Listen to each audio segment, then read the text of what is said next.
Ito ang definition niya ng tanga, ha? Pakinggan natin. Ito ang definition niya ng tanga. First, ako ang highest paid. Kung payag kayo nun, ay ba tiisin nyo ang mahal na bigas. You deserve it.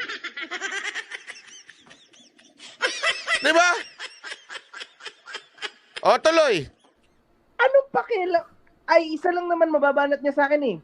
Bayad ka, bayad ka, bayad ka. So what, That's man? Bayad na talaga akong totoong bayad talaga. Proud pa siya. Proud pa siya. Tax na natin yan. Pera natin yan. Binabayad. Don't tell me sa bulsa nila galing yan.